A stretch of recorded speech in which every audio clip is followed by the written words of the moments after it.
Hey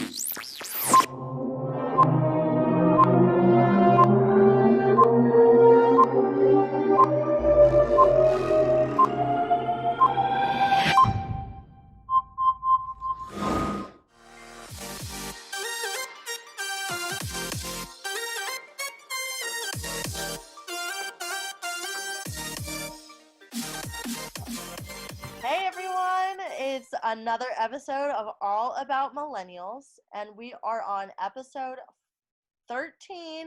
Oh my gosh, I was gonna say 13. I think I've forgotten how to speak, guys. Out of the house! Ah! But we've got a great episode. We're on part 3 of Black Business Owner Showcase, and we brought on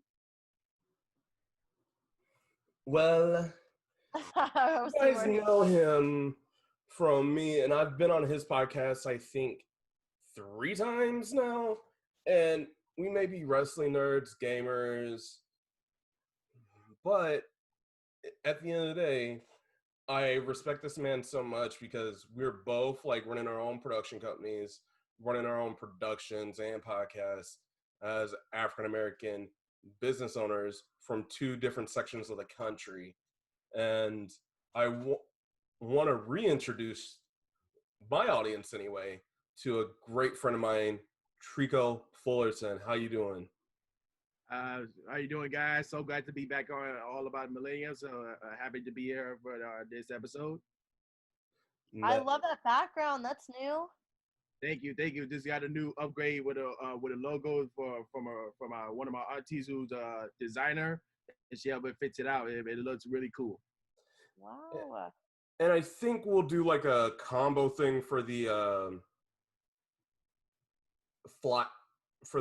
thumbnail for Spotify, just so people can see it if I can get that work in on Anchor. But for those that are on YouTube, would you mind moving to your right so people can have a little bit of a look-see? Yep. Let me see. That is fresh. That is dope, even though we see a fan. Yeah. Zoom backgrounds, everybody. Zoom backgrounds, no green screens, everybody. But I can't talk. Oh, man. But to be honest, it's been very weird. And the one thing I want to preface this, even though I thought it was going to be a 4-week series. This is going to be Trico's actually on our last episode of this series on our Black Business Owner Showcase for a couple reasons. One is me wanting to just have it for the month, but also, and didn't realize that next Friday, we are 1 day away from the 4th of July. However, also, society moves so quick, but we focus and try and almost force our opinions and our beliefs down everybody's throats.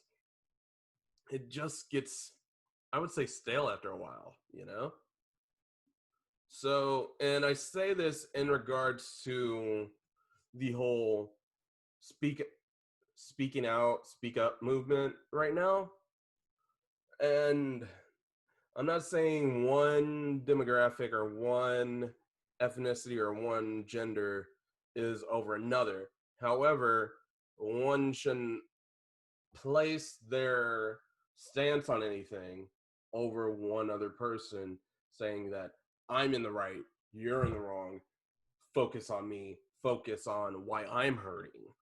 No, their racism and sexual abuse and domestic violence are 3 major issues that have been going on for centuries. However, what it is, can't easily go for that. And next week also, for the 4th of July weekend, Kaehla and myself will be doing an Ask Us Anything on right here. And if you look directly on our Facebook, on our Instagram, or shall I say my Facebook page, Kaehla's Instagram, or either of our personal Instagrams or the podcast Instagram, whatever social media, I don't care. we will have a one post just saying, ask us anything till 70 for the next 72 hours, and we'll just answer whatever, wherever, and just have that for that weekend. But that is not why we are here today. Mr. Fullerton, would you mind telling the class how, not how you and I met, because we went through that last time, but your journey from Miami to Orlando back to Miami? So my journey from there, after I got my associates in my everyday college, I decided I want to move forward to my bachelor's, and they say Full Sail was the best film school all around. So that prompted me to just try somewhere new. I love Orlando. I like going to Disney World, Universal. But I never got a chance to explore more of Orlando. So I made a decision choice to live for Orlando, to go to Full Sail University. It was kind of tough for me because like being away from my parents for the first time and be able to live on my own. So that was the kind of a experience that I know that I was gonna go through. But I'm happy with the experience and the moments I had, meeting new friends and catching moments that at Full Sail University and all around. So I am grateful for that, to have the opportunity to be a lot of teachers and instructors and the inner experience events that I can be able to attend at Full Sail University. So I think that was the best 2 years of my life for Full Sail University in Orlando. Amazing. And I'll say this, Trico did say 2 years within 4. It's not that we went under a rush or he got through the program real quick, like on an accelerated schedule. It's just that Full Sail, those programs are either 2 year for the undergrad, maybe 3, depending on how you want to do it, and just take breaks in between, or a year for the master's. So, and then also, I want to bring up one key point that was kind of bothering me a little bit as I went. I don't know if it was kind of the same format in the bachelor's as it was for the master's, but this is one thing I kind of picked up on while going through my undergraduate in Indiana, as well as my master's at Full Sail, and then even K-12. But the sheer coming out of it as a filmmaker, as an entertainer, without too many African-American, little male, African-American male instructors. So what was your experience like for that? Or I think there was a couple African American instructors that we had, and they was very friendly at times, but they was very strict on us because they want us to succeed into when we get out of Full Sail and we go out to in the industry that we're gonna go to, because like the things that they're teaching us is the same thing that they went through. Like they might have been teachers, students at Full Sail University, and they gone in the industry and then came back to Full Sail University to be instructors over there. So it was a lot of a knowledge and experience to learn from. And then once we got that knowledge and that inexperience, so we'll be able to take that and learn for what we did at Full Sail University and be able to put it out to the world and showcase our skills and knowledge that we learned. Nice. And going and as we talked about, going to and from Miami for school, but explain your experience of just wanting, even though you live in a major city, grew up in a major city, going to and from your hometown in between school, and then going back to your hometown just after school and making a living. Definitely in a city that's kind of more diverse than most. I would say that when I was in Miami-Dade College, there are like the instructors I had, like they had their own way of teaching about the film industry. and also Full Sail University, the instructors there, they have their own way of teaching how the film industry goes. So I took that knowledge of what those instructors from Miami-Dade College and Full Sail University, and to be able to put it together so that, well, once I finished from Miami-Dade College and Full Sail University, I'll be able to take those knowledge and those teachings and be able to put it together towards when I go to do productions and shoots, I'll be able to put those skills together in motion. So they, it was someone asked like, for example, how do you learn how to do this and how do you learn to do that? So if they ask, like, I will teach them the ways that my instructors or my the teachers that taught me, and be able to teach them to move forward into the film industry as it goes. But with your background and experiences with you, because a lot of people, especially older generations for us, and I know my parents were really on me about it, do you feel that added pressure because you got your BA to be a success in the entertainment industry just from your family? I think because I had a an artistic disability, that it might stop me from way to reaching my goals. But I had like get counselors and also my peers say like, don't let your disability stop you from achieving your goals.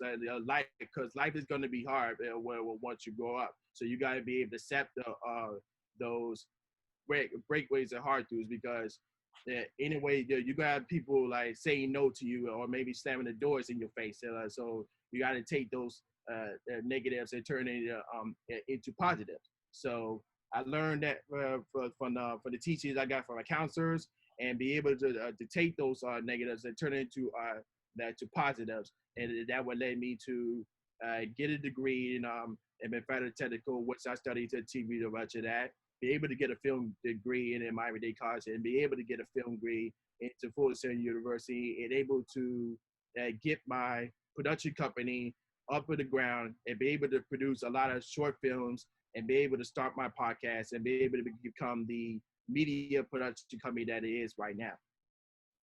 And we'll get to that. And honestly, with everything, what would you say that things have like definitely gone the way you wanted, or would you have wanted to trade anything for something like a little bit better of a situation, especially with the current climate that we have in the media? I mean, there are certain things that I wanted to do as a child growing up, that I had my goals, but I know that things will change in a certain different way. So I had to try to see how we can rotate those plans and rotate those goals in order to become a successful filmmaker that I am right now. So, and one of the goals is to own my production company, which I'm grateful to have, and also be able to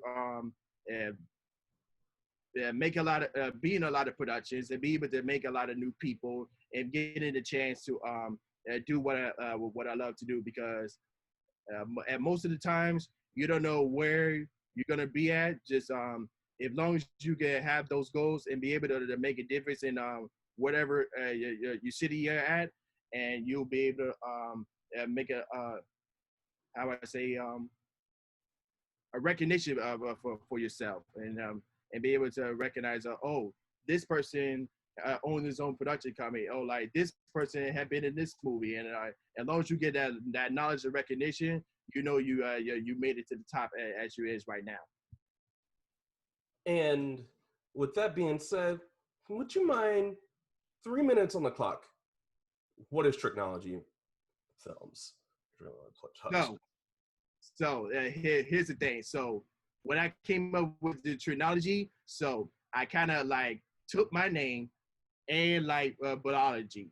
So I took the B out and the I, and put TRIC, put it together and put Tricknology. So behind Tricknology is and to be able to cook something up like you were in a science lab, to be able to cook something up like you trying to create a media project and be able to put it out. That most of the times it takes a while to make it look perfect, but as long as you have that strive to make have that passion in that project, it'll be a good experiment out to the world.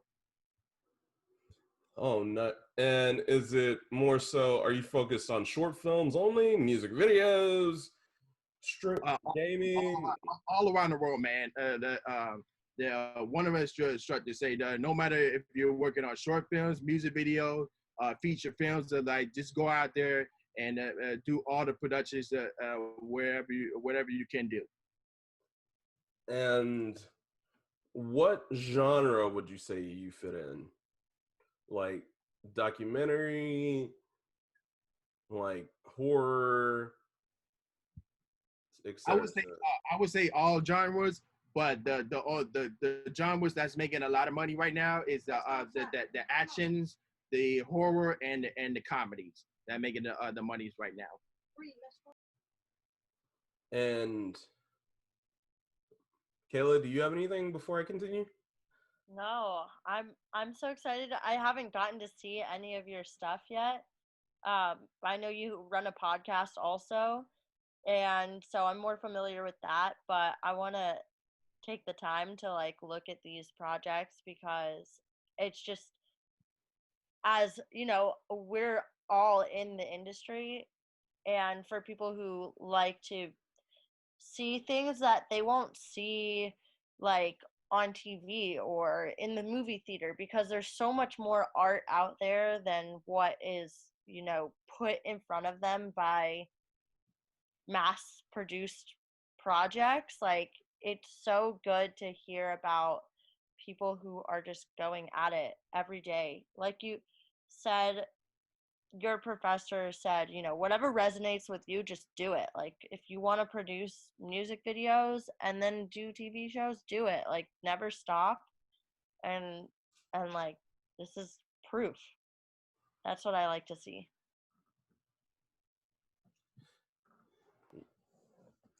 Yeah, and I completely agree, and thanks to that, Kaehla, because my biggest thought when I met you was and how long did it take me, and I know you remember this conversation, how long was it before I realized that you were even in the film bachelor's program, that we knew each other? Was it close to a year? I don't know. I think it was couple more months before to your graduation, I think. Couple of months. Yeah, so it was almost, it was 10 months. Wow. Yeah, even Donaze, we were on the same project, and we would have never even, you don't even always know who you're working with. You should, but sometimes it's just, there's a lot going on behind the scenes, and so it's to be able to connect is so cool. And I've noticed throughout your entire resume, your entire reel, which surprises me as well, do you see yourself more on camera, or shall we just clear you off the entire screen and do a bit of this? I did that on purpose. And for those that aren't watching the video, cutting the cap, I did that, Kaehla. I know you did. I still gasped. Right. Yeah. So, what do you like? And behind the camera. So I'm more of both. Think of Tyler Perry. He likes to be on camera and likes to be beyond the camera. And also for Jordan Peele, he likes to be on camera and at the same time he wants to be off camera. What did he do? Amazing inspirations. Now, do you see yourself doing that for the same project though, or? Yes, definitely, because there are certain scripts that I write and that's in the table right now that I want to be kind of put my producer and directing skill in the words, but also same time want to be an actor of this, because this is my project script and I have a certain vision for it. So yeah, so most definitely yes. Okay. Yeah, the reason I asked that, I've seen like the pros and the cons of that. You brought up the Jordan Peele's and the Tyler Perry's. Yes, those can work when you tailor them properly, but also I've seen the negative to where even like stunt work, because no one, the director maybe is not paying direct attention to the monitor because they're in the shot that botched it and botched the stunt, to where you legit see the mock punches being thrown to where you're almost cupping the hand in the shot. Yeah.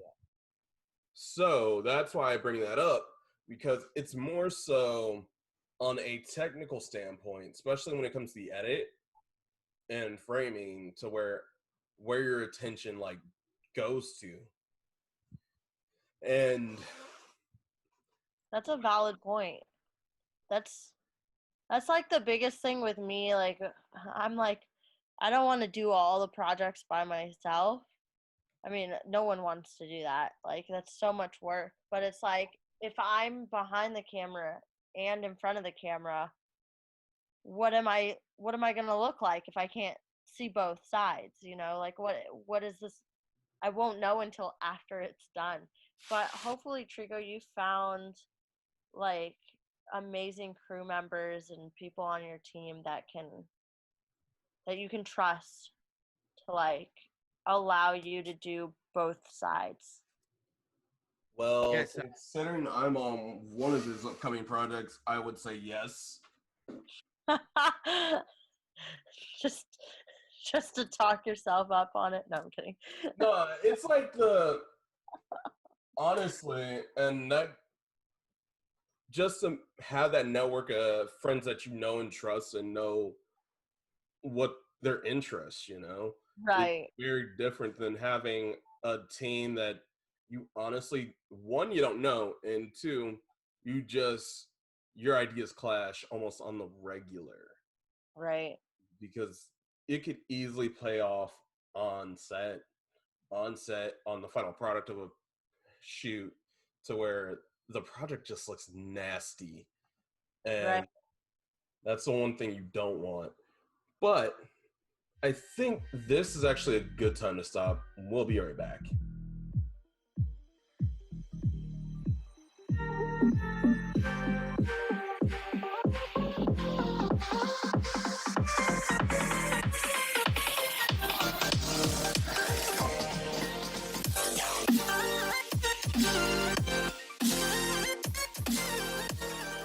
All right, guys, we are back to the second half of this episode of All About Millennials with Trico Fullerton.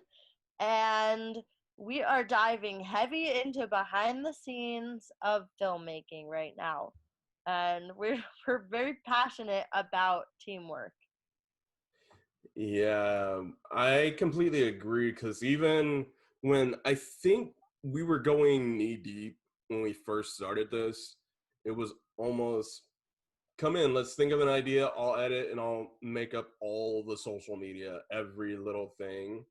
And now it's almost like, after going on 4 months at this point, Kayla and I have split kind of the workload in a sense, to where she's over the seeing the social media, me when it comes to what you guys see or what you guys see, because it's all the same file, but still. And then just communication on what the episodes are, and it's not all on one person. And I feel like that, when it comes to podcasting and when it comes to filmmaking, is so crucial to aiding someone else's vision, because I've seen some one-man projects, they're very hard to just watch, and it's just like, okay, I'm just doing this to be kind, but I really want to. Next. But then again, I have some great friends who I enjoy, and that's why we have another good friend of mine here today, who's currently in Miami, Mr. Fullerton. How have you been this whole like little bit? It's been crazy, but with the coronavirus, everything going on in Miami, we have new cases coming out every day. So, but everything is going good. So around here, so and I have my podcast. I have my podcast show on your YouTube channel where you guys can check out. And Link in the description. Yeah. And do you find that in this time you're kind of able to create some new projects that you're gonna bust out soon, if not right now? Has it been a creative period for you? Yes. Tomorrow. Yes. Multiple times, like friends who have like upcoming projects, and they always call me up because they know like I'm the good filmmaker and the good actor that they always can call up. So like anytime that I don't have nothing scheduled on my schedule time, I'm always there for them to help. They're always there to help out. Good. Yeah. As a matter of fact, we have 2 projects coming up. One in July and one in August. If it goes our way with the weather and nothing like corona spike is going on, but we just have to wait and see. And I think it's very different right now with the climate per like city and per state. Because I know you and I were talking, Trico, with the climate in Miami, and I think personnel max was like 100 for what we're aiming for, and that's like very much pushing it with everything. I think LA is going to be very telling. Like, you guys are about to hear some canned crowd noise forever and a day on a lot of game shows and a lot of sitcoms coming out like late fall, early winter, just because stuff's got to get shot. People have already gotten greenlit for the fall production season. However, by like August, September, we're not going to have enough of a clearance to have like your live audiences, like your so Crazy. shows like The Price is Right and game shows like on CBS are gonna look so weird. Yeah. Feel so weird because you, especially Let's Make a Deal, because they pull everybody directly from the crowd to be the cast and it's so at random. But it's like without a live audience there, it's nuts to figure out how like the production flows. So it's going to be very, I think this may be one of the most intriguing production seasons on air, just to see how creative like a lot of the producers, a lot of the directors, and a lot of the director of photographies like come up with. How are we going to frame and how are we going to do this and keep people 100% safe? So I'm looking forward to that. And then that's LA, but how is it in New York by your experience, Kaehla? I mean, I'm out of the city right now, so I don't really know. Right now I focus more on like my kind of like salesy side, and do some like extra, like not extras because I don't want to confuse, not background work, but I do other sources of income for the summer. But I can tell you right now that a lot of the people that live in New York City are elsewhere right now. They're trying to get stuff going again, and it's very limited and social distancing, but it's going to be interesting for any like filmmaking for sure, because the amount of people you're allowed to have in one area is limited. And I know a lot of the like a lot of actual people that are in the industry are out where I am right now, which is in the Hamptons. They've been quarantining out here, so it's like I'm sure that they have to fly, back to LA or back to New York, whatever, to do stuff. But I think for the most part, people are still at home, like unless unless you're on the production side and well, you could even do meetings online now. So I don't really know what's going to happen. And with the summer, I think for everybody with the summer, it's kind of a weird time too. You know, like pilot season just ended. For anybody that doesn't know what that is, it's when all the shows usually shoot their stuff before they are released. And so now Before it's they summer. greenlit the continue filming, because most pilot season is one episode, and whatever the network says off that episode when it's finally edited, you Right. can shoot more, or I'm not funding this. Right. So it's kind of just I think a weird time for everyone, and I know a lot, like as well as for like modeling, I've gotten some of that stuff. There have been a lot of self tapes, which is actually, good for people that are at home, and uh and then from there it's just a very limited amount of people in one setting. Yeah. So yeah, it's going to be an interesting late summer to winter 2020 just to see. And I'm just saying I'm fortunate to, the more that this kind of stuff is limited, the more fortunate I am that we're doing a podcast. Like, I can record music from home, and like, I am one cable away from starting streaming. yeah, like we find other things, other passions that we like, that we can make happen, which is really cool. So in regards to Trico, what have you been doing like in your off time, since it's been kind of like slow and probably won't pick up till sometime randomly next year? So, as you know, my current job with the Miami Heat is closed. So we are still waiting to see if us workers. I mean, I know my viewers and my listeners don't know, but I do. Yeah. So, like all of us with the Miami Heat workers, the NBA, we trying to figure out where we can go back to work. But in the time being, so we just had to like, for example, like I used to go to the Planet Fit gyms, but now we don't know when the gym is gonna go back out. So instead, I do my workouts at home.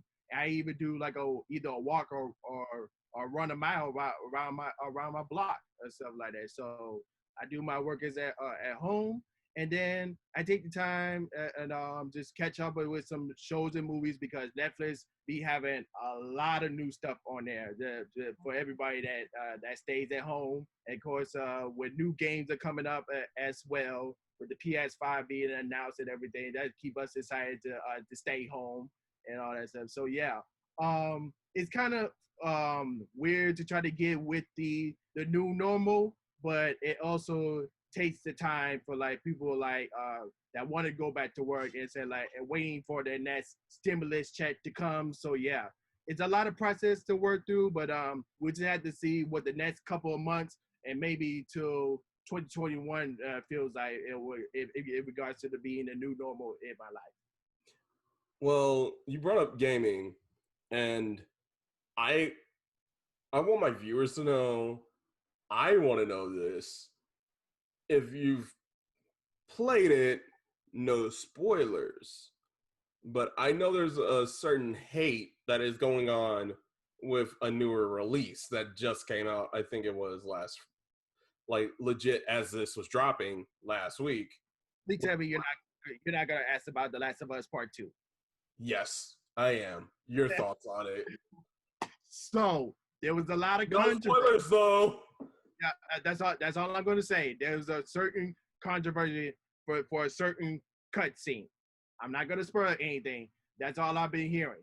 But overall, the gameplays, all that stuff, is really good. That's all the reviews that I've been hearing about for The Last of Us Part 2. Yeah, I knew you were going to figure out exactly where I was going with that, because it is. Like for me, and I think that's one of the things that have helped a lot of us. It's having these cinematic games over this quarantine, because Mortal Kombat 11 just dropped Aftermath. You had The Last of Us. You're getting ready to have like the PS5. Even though the game is borderline disgusting, you saw the 2K20 My Career mode cutscenes. Yep. I'd rather play the NBA one, but still.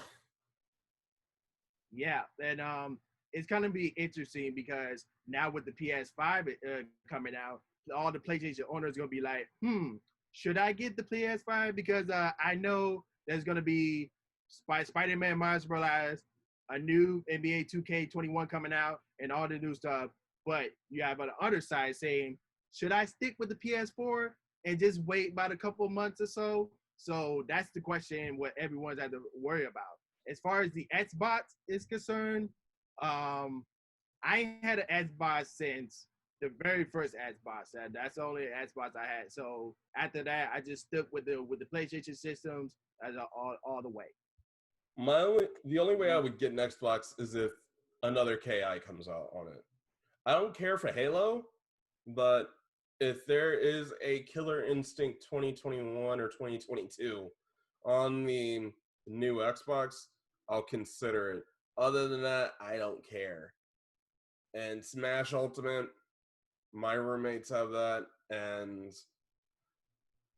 yeah, I'm kind of ready for the ARMS crossover, but even then, it's just like, hands up, I'm just ready for whatever. And as I said, I'm missing one cable that should be on its way.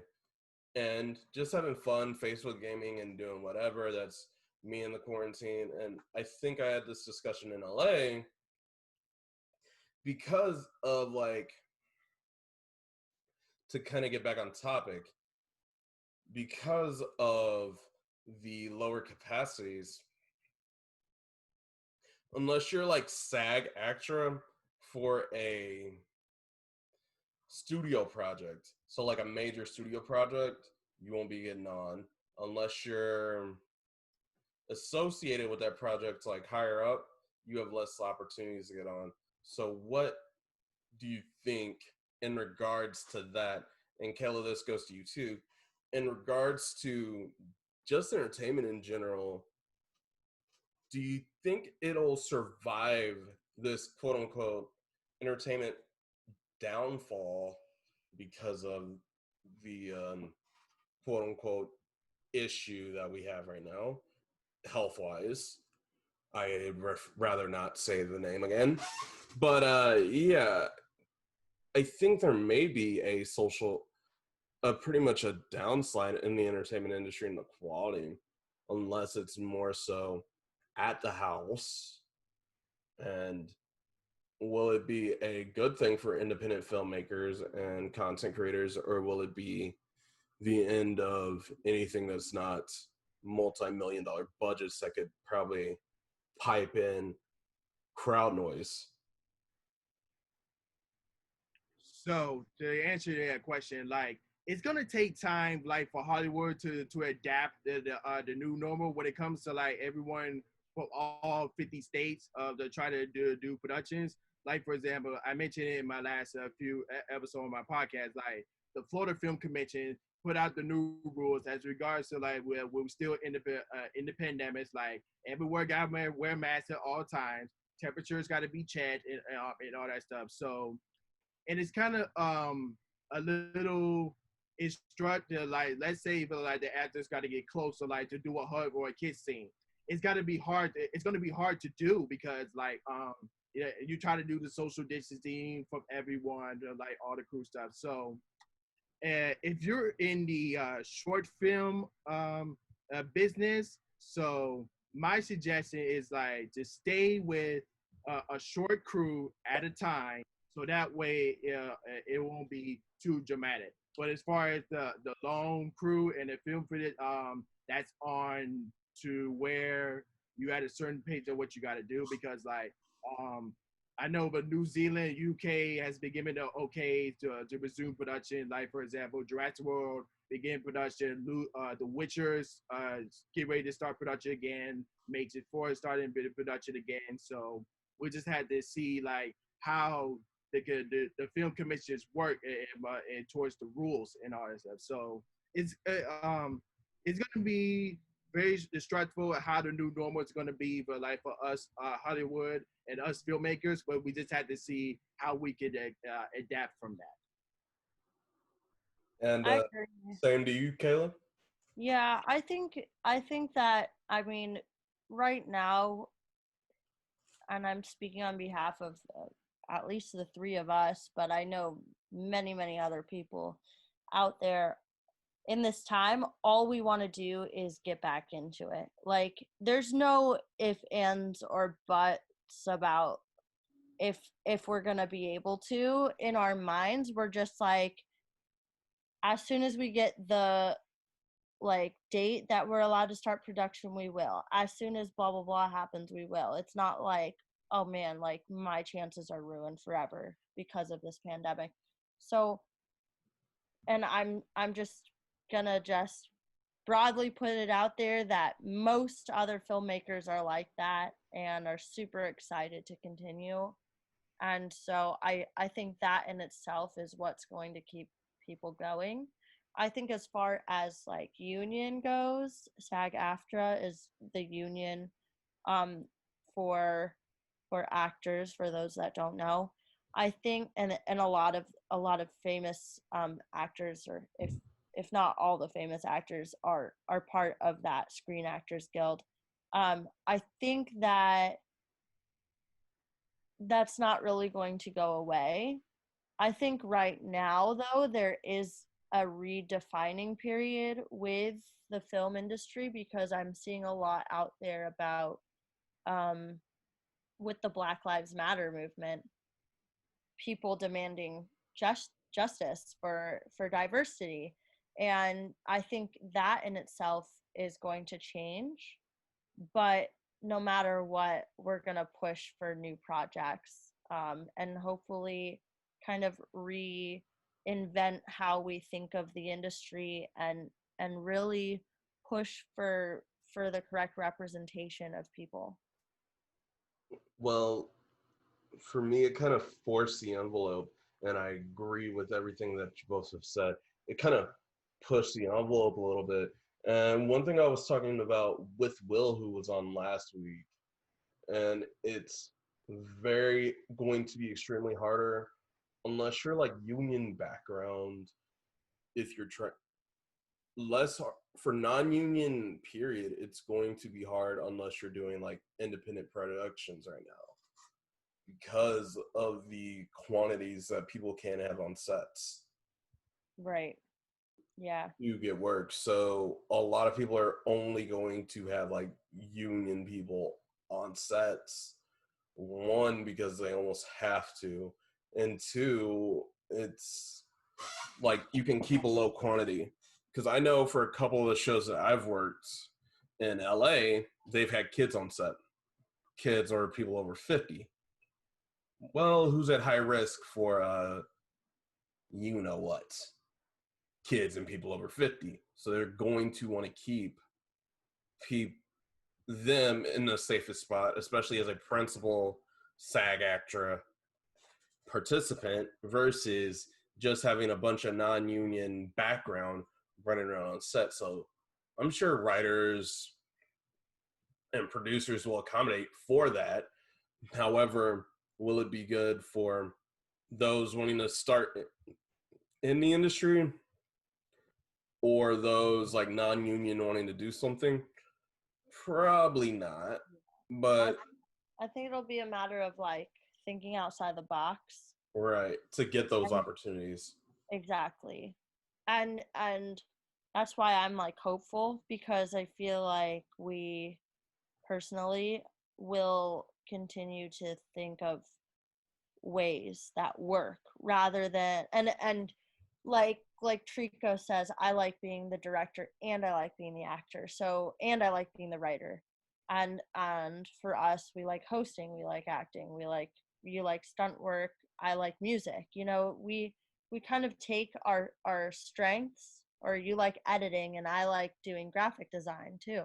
So it's like Right. we take our strengths and we apply that where it fits for us. And I think that's what I was kind of referring to with us. Maybe we don't get to do the acting for a project, this time around, but we'll continue to do projects until we build. Like, we're still continuing to build And ourselves. at the end of the day, now more than ever, make your own opportunities. Make your own luck, make your own opportunities, or just, please, sir, can I get a job? Can I get a job? Now it's going to be like, okay, I'm just gonna give me 6 feet and more. Bye bye. Yeah. I don't know about you guys, but I'm constantly thinking to myself, like, all right, what am I working on right now? What do I have to show people that I'm still doing something? And it all comes down to, like you just said, like doing it ourselves, like making the opportunity for ourselves. And with that being said, and just for the simple fact, I know time is of the essence and time is slowly but surely getting away from us. Trico, do you have any advice for any up and coming content creator or someone just wanting to provide their own way, whether regardless of diversity, even though we all focused a little bit for this 3-part series on Black business owners? The one thing I'm gonna say is that if you have that certain passion in the entertainment media industry, go for it. Don't let you might have another life besides that, but don't let that stop you for getting into the industry and achieving your goals and what you want to do. And do you have anything you would like to pub or promote right now? All I say is yeah, keep an update when new episodes are upload on my YouTube channel for Technology News Talk, and I hope to have a new project coming soon out there so we can showcase my new projects. But until then, keep your eyes up for new episodes of the Technology News Talk. What about you, Kaehla? Well, if you want to follow my personal, which last week I was like, I don't know what I was going through. I was like, oh, I'll plug this later in the comment in the description, whatever. Words, guys, words. I'll plug my personal page this week. It is Kaehla Maurer, which is KAEHLAMAURER. You can find me on Instagram. You can find me on Facebook. I've been doing a lot of beauty stuff, so I've been trying to make everything work in the last couple weeks with me going back to work full time. And then of course we have our podcast, which is all about millennials. And you can find us on Instagram, which please follow us because we're growing our Instagram. And in the link in our bio, you'll see all the different ways that you can listen/watch our podcast. And for myself, at DKeyForAll on most social media.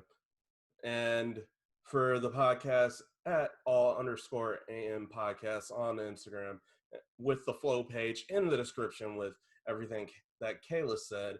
And until then, with our AMA 4th of July weekend special, ta-ta for now. Bye, guys.